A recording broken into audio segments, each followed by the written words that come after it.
समस्त जय जगन्नाथ। ओडिशा सरकार नुआ एक कृषक संबंधी गुरुत्वपूर्ण सूचना नहीं पहुंचीगली मुझे टुकु स्वाई स्वागत करुच्ची मोर यूट्यूब चैनल टुकु ऑनलाइन सेवा एंड इनफॉरमेशन को।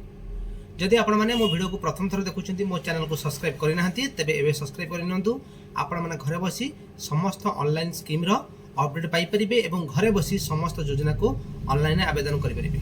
एवं आम आलोचना करवा सरकार ये जो फार्मर रजिस्ट्री कौन पर करेले एमर कौन बेनिफिट हम ए जो फार्मर रजिस्ट्रेशन हम ए असुविधा हम देखो। प्रथम सरकार ए जो फार्मर रजिस्ट्री पे जो चिंता कले केवल तांकर उद्देश्य जे केउ माने चासी एवं केउ माने अणचासी सेगुडी को आइडेंटिफाई करने से चिन्हट करने यही प्रक्रिया।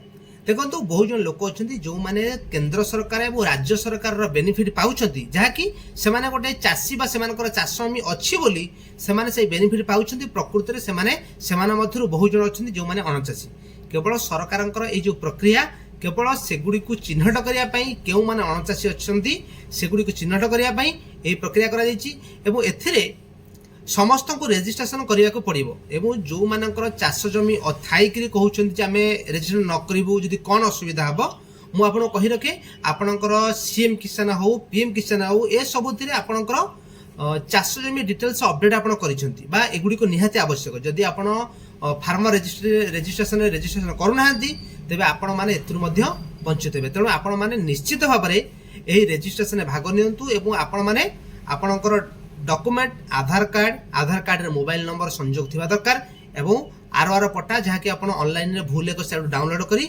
आपणकर जनसेवा केंद्र आवेदन करेंगे पंचायत ऑफिस रे मध्य आपण आवेदन करेंगे। एवं यही जो प्रक्रिया 2025 जनवरी ठारू मार्च 31 पर्यंत चालू रही। तेणु आपण मैंने यथाशीघ्र यही डॉक्यूमेंट कलेक्ट करनी एवं ऑनलाइन रे आवेदन करने प्रस्तुत रही। रोचु जय जगन्नाथ।